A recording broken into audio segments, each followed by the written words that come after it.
Okay,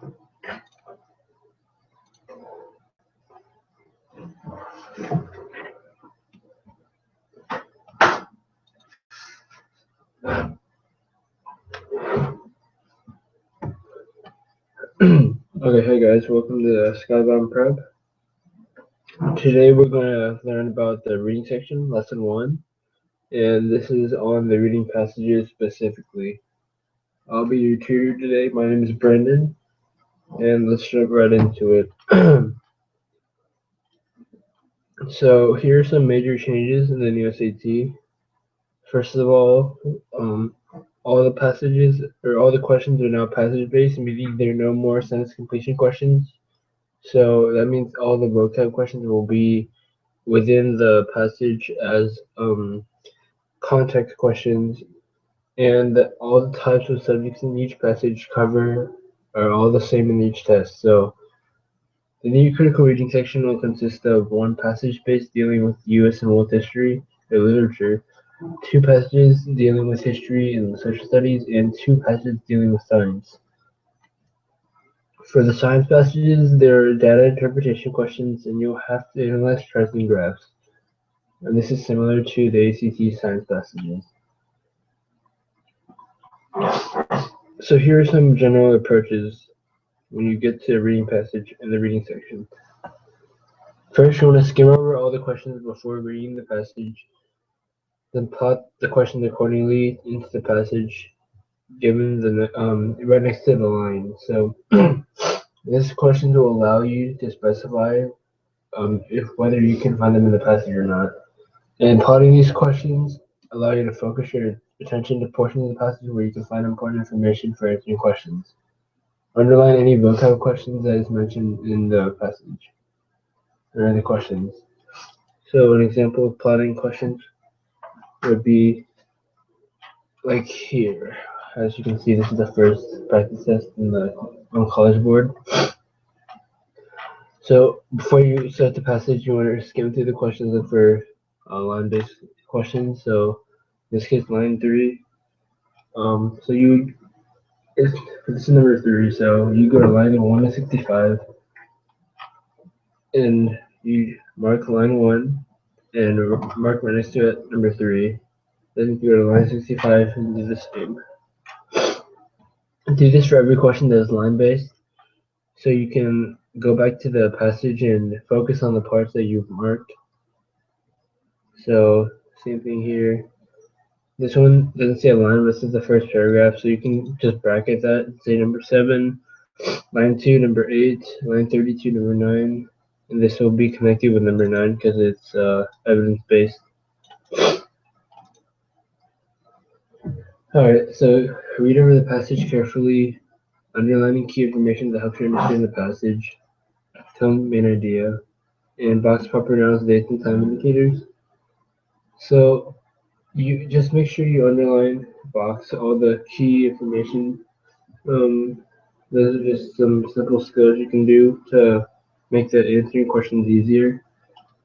As you come across a lot of questions, read 2 sentences above and below so you can know the general context and the answer related to the question.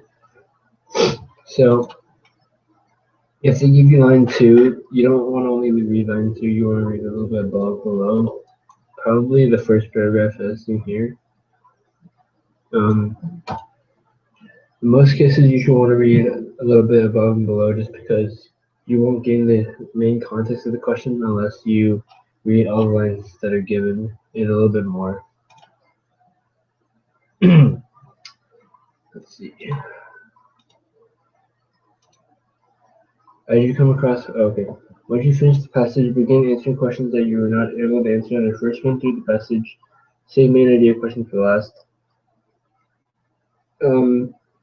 Like I said, always answer the first line based questions first before you answer non-line based or main idea questions. So just save this for last after you basically know the general idea of the questions based on the line based questions. Read through each choice for each answer or for each question and underline 2 or 3 words for each choice that seems to sum up the general idea of the answer. You can look for patterns within the answer choices.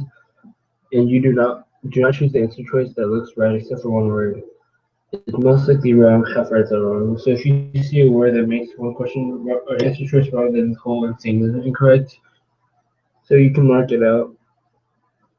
Like you just says, half right is all wrong or half wrong is all. It's still all wrong. Any tongue shifts within the passage will be reflected by the first and last sentences of paragraphs. If you're confused about any tongue shifts that occur within the passage, refer back to the first and last sentence or even the first and last paragraph. That can help you regain your bearing. Um, let's see. So getting tone within the passage, you usually want to read the first and last paragraph if you can't find it when you read. And any tone shifts that do occur will happen by reading this first two paragraph or the first paragraph and the last paragraph. And generally, you should get a point where it's either you think it's either positive, negative, or neutral. And once you find the tone of the passage, you should mark the top or the bottom or somewhere you will see often with a plus, negative, or just the end sign standing for neutral. So you can go through each answer choice and mark out the ones that don't match the tone of the passage. Try to pace yourself through the new CT. The reading passage, it says 53 in this, but it's actually 52 questions with 65 minutes, so that's about 1.25 minutes for each question. Okay, so now that we went through some approaches, we can go to the question answering tips. So, first of all, you want to read the entirety of each answer choice. Answer choice must be 100% correct to be right. Even if half of it's true, if the rest isn't, then the answer choice is still right. So like we just said earlier, half right's all wrong. Look for words in the answer choice that makes it more likely to be incorrect. And these words include absolute language, extreme language, and testifying language. Here we just listed a few words that make them incorrect, um, such as all, never, every, none, only, must. You can look for a list of these online, but these are just a few examples. But these usually show how one answer choice could be wrong because of one word. So make sure you try to memorize these, and if you do see it on test, mark it out and mark out the answer choice because that will indicate that it's incorrect. Watch out for the correct answer, for correct answer information that doesn't answer that particular question. So make sure your answer choice is based solely off of what you read off the passage and not what you know. And make sure if it's line based, the answer is generally based on the lines around it rather than like a random part of the text. You should be able to back up your answer 100% through textual evidence within the passage. Okay. Um, Answer choices that match your opinion but don't answer the question are incorrect. So, like I said, don't base it off prior information. Questions and other answers are often similar. Use the questions to answer the others. For example, if you see different questions with multiple answer choices, mentioning the isolationist nature of wolves, and they're probably the right ones. So you can usually see which answers are incorrect and which answers are correct based on matching the incorrect ones with the incorrect ones and the correct ones with the correct ones. And that narrows it down. You may have to look for further evidence after you narrow it down to two answer choices. When you come across something that makes an answer wrong, cross it out, like I said earlier, cross an answer choice, and that's how you can basically show your work. Because when you go back to the question, you can say, I chose this answer to be wrong because I crossed out this word, which makes the whole answer choice wrong. So make sure you do that, show your work, so you don't really know when you go back. If you go back and you're like, oh, I don't know why I did this wrong, well, then you should be able to tell because you're basically showing your work. Um, if the question, yeah, if the question mentions one specific sentence or word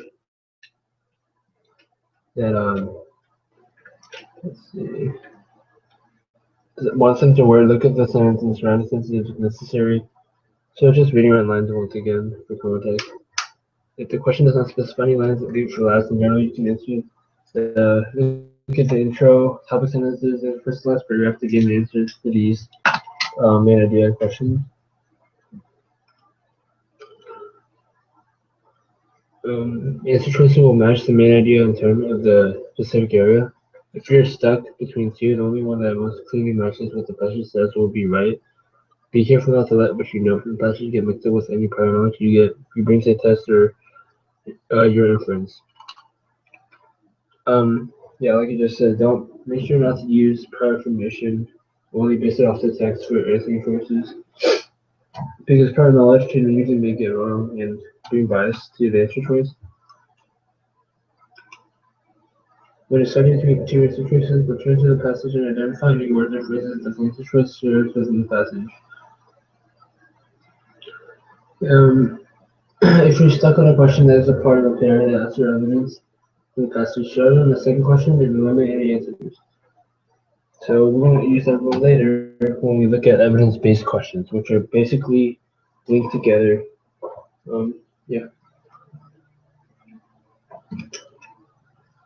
When answering humanity and 10 questions, mark the tone of each answer choice, and you should be able to answer cross out which ones that are not related to the passage and which ones are to hopefully get the answer.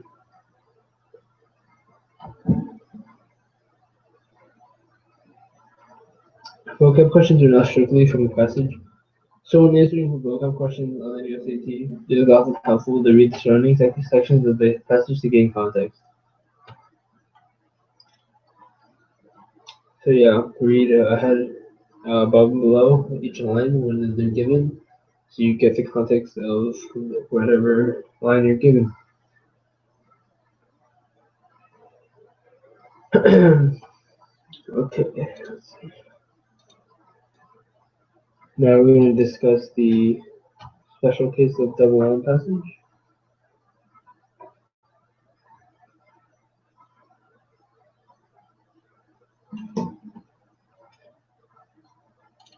So we're going to take you here to the double passage in this part says.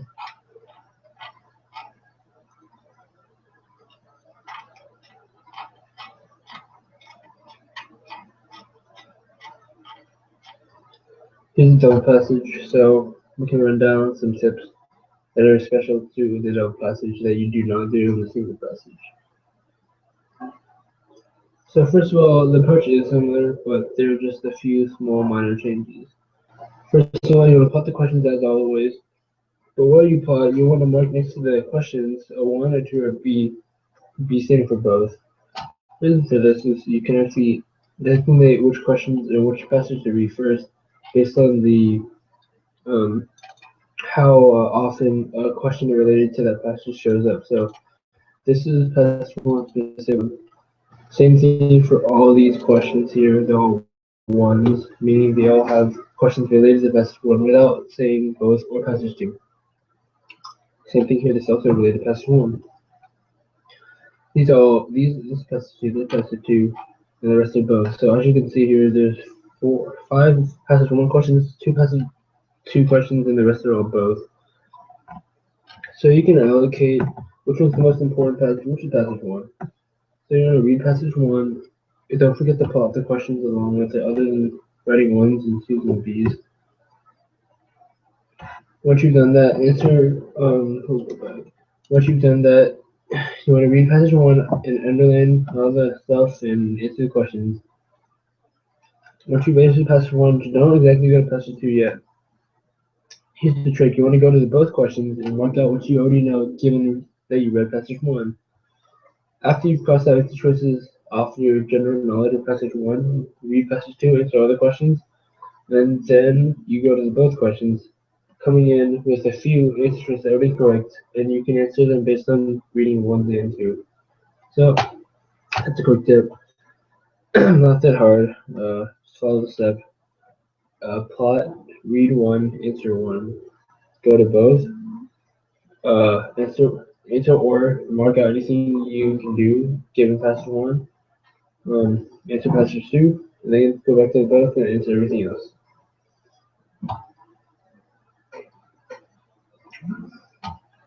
Okay. So here's some tips. For about every 9 reading questions, you will have approximately 11 minutes to complete. So keep your timing right. For the SAT, there's no guessing penalty, so never leave a question blank.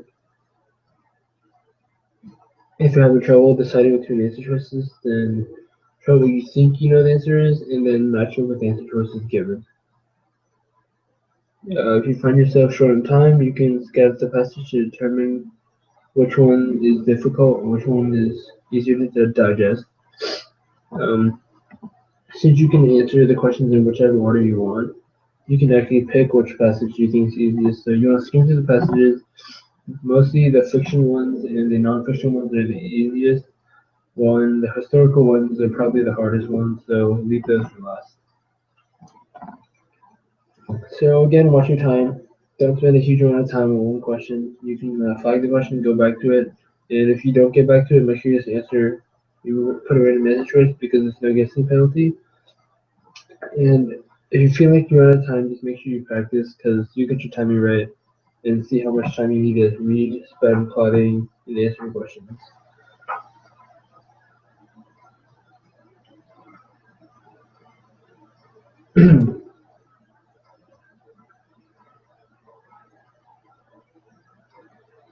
Okay, so now that we went through the tips of reading section lesson 1, we will go to the first passage and answer that accordingly to the tips we gave.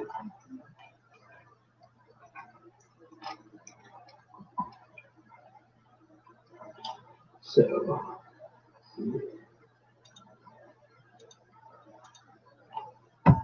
what was the first step again? We actually have to go plot the questions, looking at the plot the questions of the passage. Let's see what we have here. So you want to plot these like I already said I did before earlier. Lines 165, line 1, mark 3, line 65, mark 3. Number 7, bracket the first paragraph, line 7. Number 8, mark line 2, circle the word form, and mark number 8. Mark number 9, go to line 32, mark that line, and say number 9. Once you've done that, you can actually answer these based on prior knowledge of the passage. So, so what does number 3 ask? What does directly most nearly mean? So you want to go and read not only the line where it says directly, but you want to read actually the whole paragraph to gain the context. So read that real quick.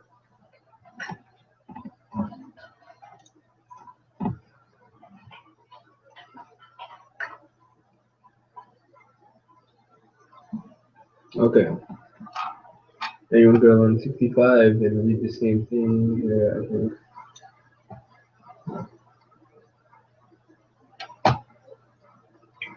So one commonality you see between these two passages is that you see that he uses a go-between in both. So what does a go-between generally mean? We'll see based on answer choices. But it's really like a thing that skips a procedure or skipping something because you're going in between something. So does it mean frankly? No. The directive is referring to the go-between, so that's not it. Confidently? No. Can't really assume that, even though it sounds confident. See, without mediation, that is actually exactly what a go-between means. Meaning to like mediate something, skip it. And without with precision, you can never assume it unless it says that. So answer C, without mediation. Okay, we finished our first line based question. Let's go to the next one. Um, Number 7, the main purpose of the first paragraph is to. So you would first look at question, or then we actually read the first paragraph just by answering the first question. So now that you know it, you can actually see what it is based on the answer choices. Is it a culture? No.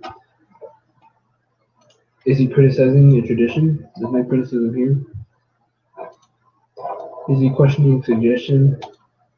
There are a lot of questions, but it seems like it's more rhetorical, meaning he's talking to himself, and more analytical. So that's what the case here, because he's analyzing the situation, specifically his choice in his tradition or culture. So the answer is D, analyzing reaction. Legend line 2 form necessarily means. So here's the case where you look at lines 2, was that a heavy followed form? Heady essence by the speaker's father. So form here, I would assume would be how do you follow like a procedure, because instead of going through a procedure, he does go between. So how do you follow form? So how do you follow procedure, tradition? So do you follow appearance? No. Do you follow a custom? That's actually related to tradition, and it is a way of following a procedure, but relating to tradition. So that seems correct. You follow structure, that seems kind of right, but it's not really a structure. More, it's leaning toward custom here, and is it in nature? No, so between B and C, then B is more specific, so the answer first is B. Okay, so here's another trick for numbers 9 and 10. As you can see, this is evidence-based question, as these two questions are connected. So, what is the matter of urgency that a cure has? Well, we can actually go to these lines because these lines have the answer choice within them. So we're trying to find what this matter of urgency is. And 39, let's see. I don't want to trouble you, normally I would have heard you more properly, but you see whatever position. That's only solely 39, so that's not it. 39 to 42, now I'm going to be a little after. 39 to 42, later. I have an opportunity to go to America as a dentist for sales Japanese community. That's actually the correct answer because he looks for the matter of urgency here. He finally admits it by saying he's got an opportunity to go to America. So basically finding a job in the country. What does that match in the interest here? He fears that his own parents will disapprove. No. He worries that Naomi will reject him. No. He had been offered an attractive job in another country. That's the correct answer here. And it's clearly stated in line 39 to 42. So this is a connected question, evidence-based, so if you get one, you should get the other. So this choice is C, this choice is B. We just did a little trick of going to the other question, looking at the evidence, and working backwards to find the answer. We've done all of the line-based questions, so now we want to move on to doing the main idea questions, tone questions, and non-line-based questions. So good number one. Keep in mind, now that you've done this, you should read the passage after you've done line based to get the general meaning of the passage, the plot itself. So I'm gonna pause the video. You can pause the video here, or you can. I'm gonna leave the screen here for a few, maybe like 30 seconds to a minute to read, and I'll scroll down. If you want, you can always pull it up on Collegeboard, the website, or you can just pause the video. So go ahead and read the passage.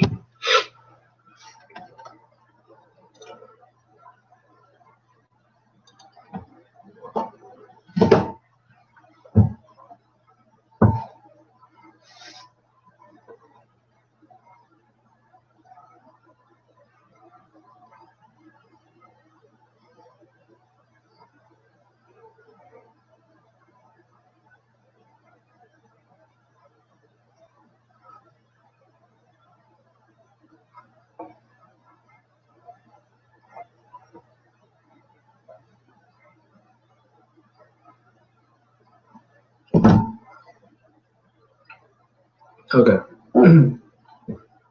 Next.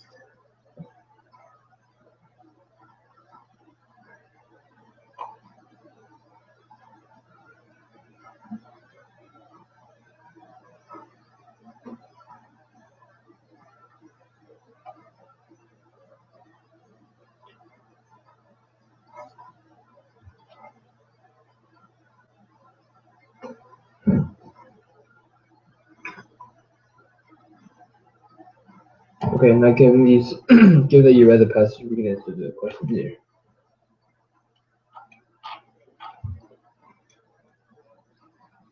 Number one, which choice best describes what happens in the passage?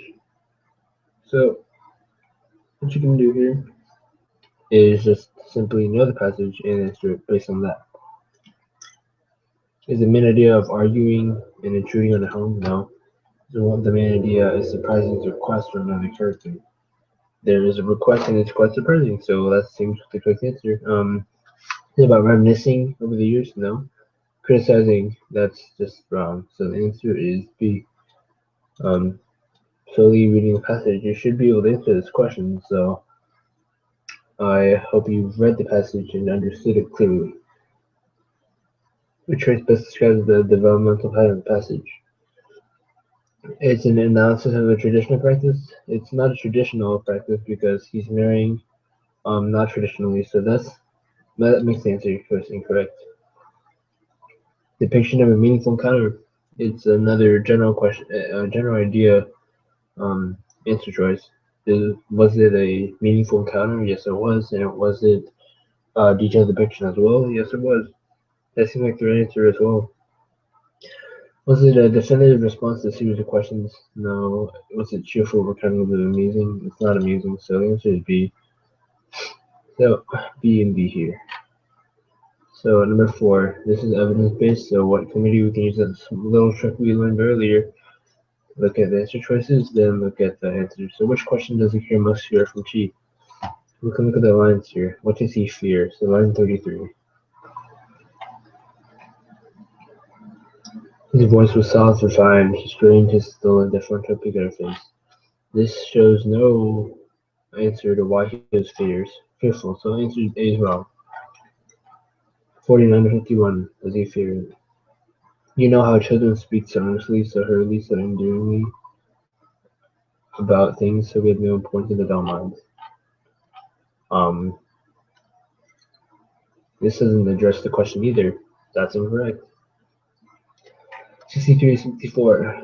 Keep and remind yourself, what does he fear? We have an understanding. Please don't judge my candidacy by the unseemliness of this proposal. So there it says it. Please don't judge by his candidacy. He's scared of that. So what does that mean here? What are we looking for in the answer choice? She will consider his proposal inappropriate. He fears that she will not accept his proposal. So the answer is A. Answer is 63, 64, C. We can quickly check this by looking at line 71, 72 as well, through process of elimination. Does he fear?